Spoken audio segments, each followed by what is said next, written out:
Hope in many years. You're not much of a horse racing enthusiast. I know that because I've been to Scioto Downs with you, and you not only lost your money, you lost some of my money. That doesn't mean he's not an enthusiast. Doug loses too, but he's an enthusiast. That's true, Right, that's true. That's a bad enthusiast. That's true, although I lose a lot of my money at the concession stand, too.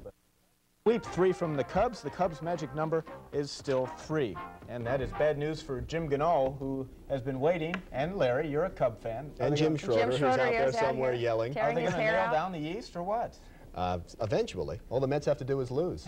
Cubs don't have to win anymore. That's why they're not. We just got a call from Joe Odie, who says that it's Hurricane Odile, and that means fury. So that at least there's a reason for a name like Odile for a hurricane. Are you sure that's Odie? Odie? Odie. Thanks, Joe, for calling. Still to come, the story about a town that could have saved Alfred Hitchcock a lot of money. Steve Bob's all set to go with the sports, and Steve, whenever I see you run around like a nut like you were back there, I know that something big has happened. What happened tonight? A no-hitter in Major League Baseball. Really? Who pitched it? Dave Righetti of the Yankees, at the expense of the Boston Red Sox, no less. Okay, so he's probably going to the All-Star game then, right? No, that's not true. Tippy Martinez today was announced to the All-Star team. Dave Righetti will turn on his Sony at home. Philly Martin must be going nuts. How about the Phillies? Phillies did win tonight. Steve could win the Western Open, but Hal Sutton also reached a milestone. You going to ask me what it is? Yeah, I thought you were going to tell me. What was it? Hal Sutton finished 11th, and you'll say big deal. But he became the leading active money winner on the tour by finishing 11th. That's no big deal. How much money is that? $277,000. $277,000 for playing golf. Yeah. Of course, he has to work weekends, so that's not that great.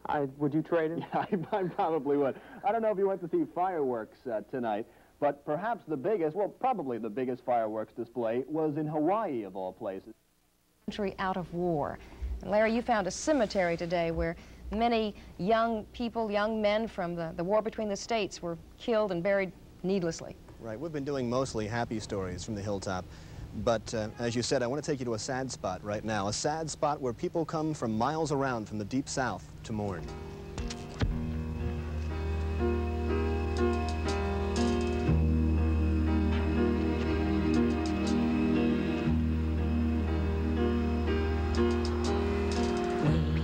This is Camp Chase Confederate Cemetery, a memorial. Over 2,200 Confederate soldiers are buried here. These tombstones tell the sad story.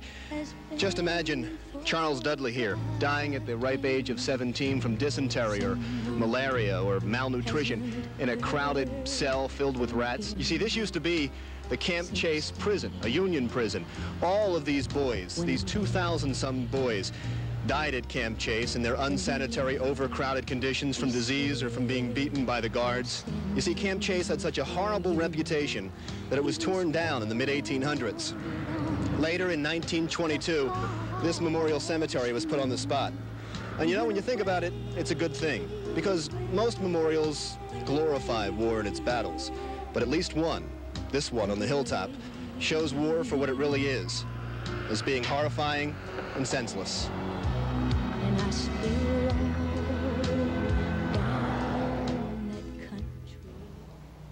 You know, Mona, I went to a grade school a couple of weeks ago to talk to some of the students, and they happened to be studying the Civil War. And in the history book, the heading was The Great Civil War. That's how we've always looked at wars. But if you want to give your child, when he learns about the Civil War in history, a real look at what happened, take them to that cemetery. It's on Sullivan Avenue, just west of Hague. When you were a child, Larry, were you afraid to go into cemeteries? No, I wasn't. My brother-in-law was a funeral director, as a matter of fact. I had a real good taste of death from that. I bet you did. As a daughter of a minister, I did too, so they've never been scary for me. But everyone who was ever a kid in Lancaster, in Fairfield. Both of you, in recognition of having the most beautiful home of the week. And this is not only the most beautiful home of the week for you all, but probably the most beautiful home of the year. And we're very, very proud of you, and we wish you a lot of success in the future. Thank you. Go ahead, you can clap. It's okay.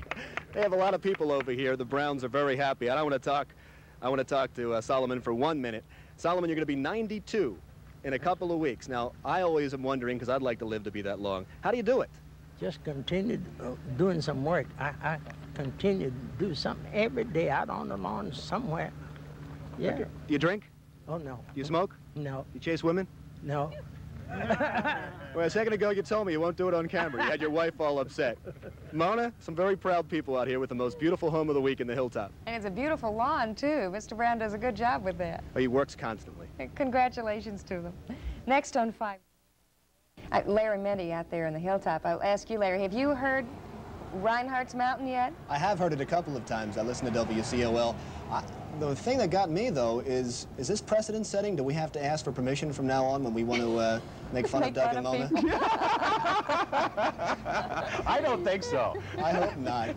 I heard the bit the time when you were talking about the domed outhouse. Oh, yes. Outside, and the fact that it was just a dream at this point, but it hopes to become a reality with 1,000 seats. That's great stuff. Is it written all locally, and are all the voices done locally right at the station? Yes, we do them all here and write it all here. That's great. Thanks, Larry. It's tremendous. You're really making a name for yourself. Oh, thanks. Thank you, Scott. Thanks. Larry Mente's out on the Hilltop. And Larry, I want to tell you that this T-shirt, you'll be able to see it later, is for you. What size is it? It's an extra large. I wish you guys would stop making jokes about the size of my stomach, the way it's getting. It's all that, those moon pies. I knew it. I knew you were going to say that. I've been eating Sprouts lately, but let me talk about presents and gifts. You don't find many of them around anymore, ice cream trucks, but Larry Mendte out on the Hilltop found one, and it's a tradition out there, isn't it, Larry? It's tradition everywhere, I would think. When you were young, didn't you have an ice cream truck to run after? I sure did. It was called the Paddy Wagon. It really was. In Philadelphia, we had paddy wagons, but we ran from them. We didn't run after them. We were kind of funny in Chicago. You wanted to jump in, get a free meal. But when I was little, I did have an ice cream truck. There's something, I don't know what it is, there's something special about ice cream trucks. I think that's it. It's the bell. Oh, could you get me a cherry pop? It's something about the bell. When kids hear it, they run and ask their parents for money. And no matter what was going on, the ice cream man came and stopped. You be getting some marbles. Ice cream!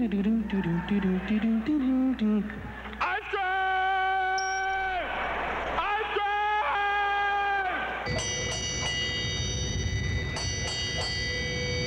Things haven't changed too much since Eddie Murphy was a kid, or for that matter, since any of us were kids. The ice cream bell still has that Pied Piper effect on neighborhoods. One thing has changed, though. They are ice cream persons nowadays, not ice cream men. A lot of people says, I've never seen an ice cream woman before. There's a lot more women do it now than there used to be. The kids call her Candy the Ice Cream Lady. She used to be just plain old Candy until she was laid off from her job. Then she got an old van, put some ice cream in it, and voila, she's in business. Is this usually a good spot? Yeah, it usually is. For some reason, you sell more ice cream in the evenings. I guess they don't want to come out in the sun. Candy knows all the places to go, all the tricks of the trade, and most importantly, she knows how to talk with the children.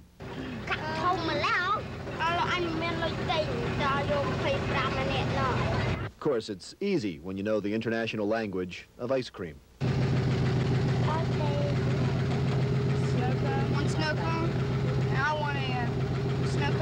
For many children, candy is their first dealing in high finance.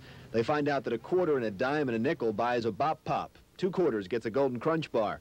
But don't get me wrong, candy attracts all ages. And you do get some adults, too. They act just as the kids. They come running out the same way the kids do. So. The difference is that adults don't like to admit their excitement over candy and her cones and bars, but the kids, well, they walk away proudly with their daily treasure. And then when you think about it, you know, that's what candy sells. Smiles. I'll tell you, Mona, that was so much fun driving around with Candy, because for a while I got to share that experience of giving all the time, giving the smiles, giving the candy, and I'll tell you, there's nothing that lights up a child's face like those candy bars. I was going to say, if you don't eat that soon, you're going to lose it. Are you going to eat all your... You already did. Anybody have any change? You know, that is a nice part of the past to remember. I miss being able to run out to an ice cream truck. Yeah, I miss my ice pop. Well, go find another You're not one. going to eat that, are you? Larry, he's just a kid. Lay off. Do your stuff. This is a big audition. Do your stuff. Say Jonathan Mendte, Newswatch for Riverside Hospital. Go ahead, say He did it once before. He did it once before for us. I mean it. It's an advanced child. Here, no. You're not going to do it now. Go ahead. Just walk back to your nursery. Forget it. Go ahead. Get back down there. Okay. Walk. Don't run. Stop. If you run, we're not going to play chess tonight. 3-day-olds can be impossible.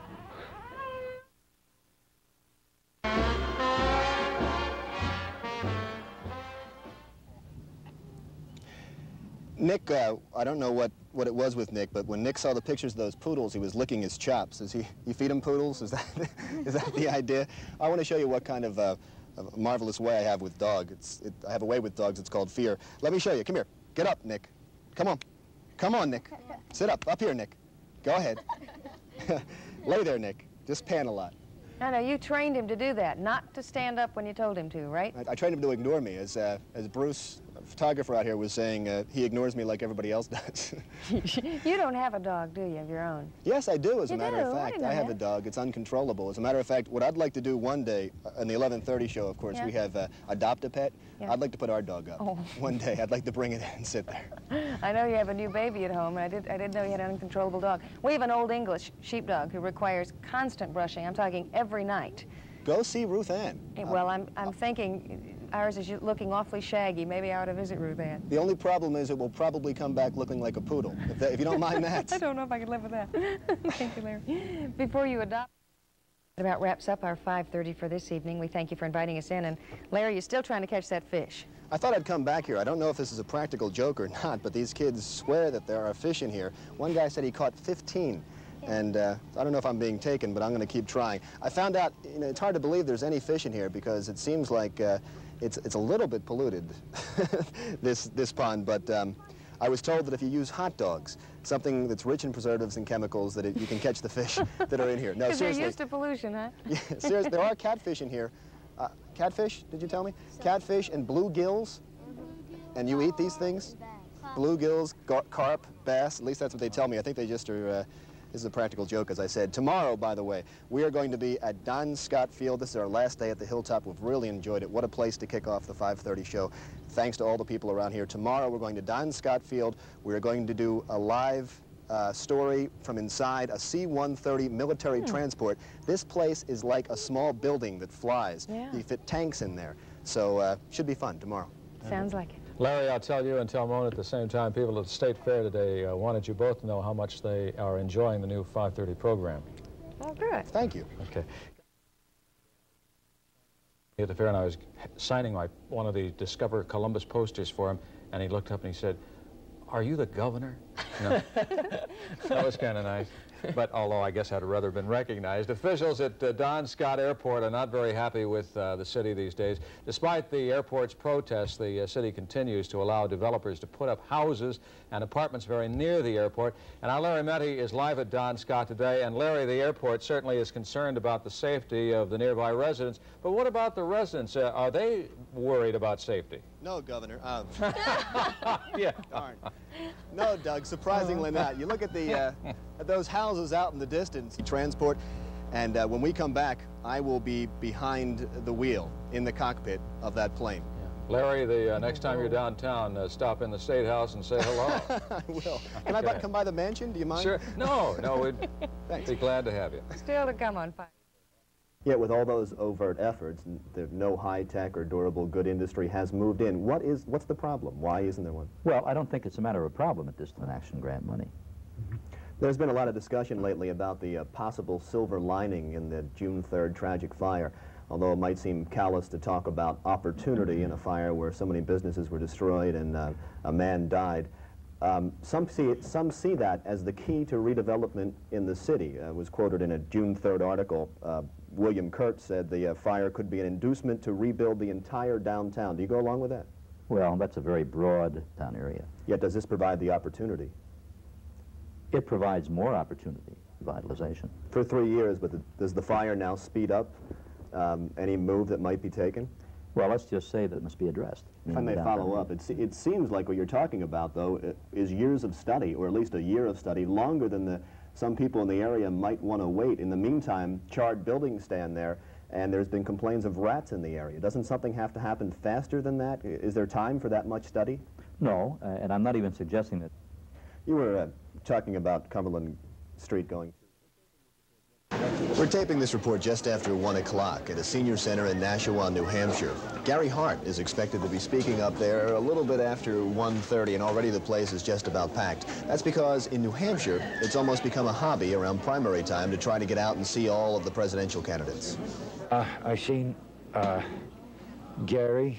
I've seen Mr. Hollings. I've seen did I name off Mondale? But not everybody in New Hampshire is flag-waving crazy about politics. So to get out the non-political types, candidates ask celebrities to tag along. I've seen Why did you come out here today? To see Stephen King. Just to see Stephen King, not to see Gary Hart? Well, he was with him, but I came to see Stephen King.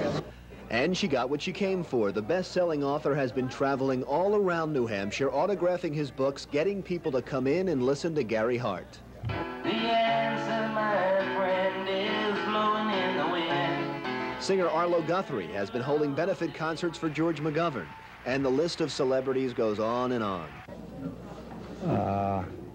I met Ed Asner. I was going to entertain Margot Hemingway in my home. I only saw Mondale the time that he came with Paul Newman. Mondale with Paul Newman. But celebrities aren't the only reason to get out and see the candidates. If you like good food, a candidate appearance is the place to be. Heck, if it means getting a vote, the candidate will even serve you the food. Did I name off Glenn? And if you don't get out to see the candidates, they'll come out to see you. They'll get you where you live. They'll get you where you work. They'll get you where you play. Is there any escaping them? You'd have to dig a hole someplace and hide in it. Larry Mendte, Newswatch 4, New Hampshire. Oh, yeah, Jackson. Them about the only 5 that I've seen.